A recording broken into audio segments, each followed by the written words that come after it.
It's often what happens is you see two people that are at conflict with each other in the church, and they both say the Holy Spirit told them to do something completely opposite from the Holy Spirit saying to the other person, you know? I have an example of this. Okay, please. All right.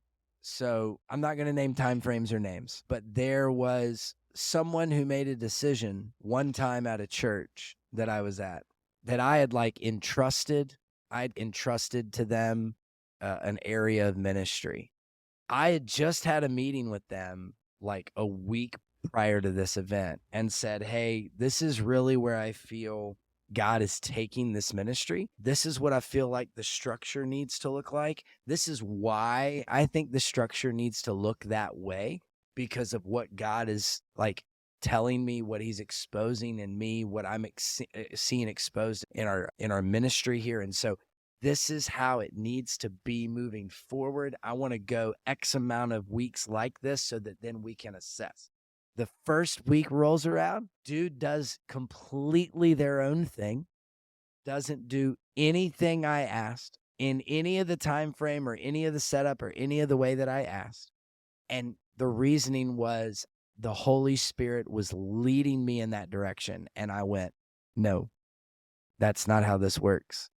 God puts in place and created the hierarchy. God puts in place and created system and process. God puts in place people in leadership.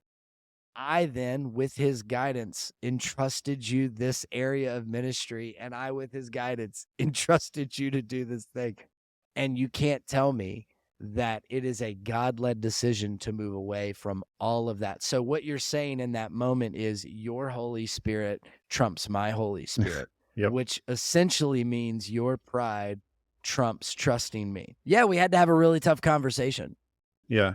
Often what you Yeah. see is that, it's like when there's an argument between your kids and you hear both stories and it's often they're both wrong in some way. There's often a third way that's the truth. Sometimes you see that with church conflict or just two Christians that argue and say that, yeah, their Holy Spirit's better than your Holy Spirit. It's like playground, right? My dad's bigger than your dad. But Right. at the same time, like there's a way that I often see like, God's calling me away from this church. Well, God's doing a lot of cool things here. I'm pretty sure that God's in this church. Well, no, God's leading me over here. Both can be true, both Yeah, can be of true. course. He can lead you away to do something if it's done right. And we've talked on an episode of when to leave a church and how to do it right. But also like oftentimes it's like we create like it's got to be A or B, right? It's got to be option A, option B. And God's often like, well, there's a C over here if you just want to look at it. That's actually like truth. And oftentimes it is prideful.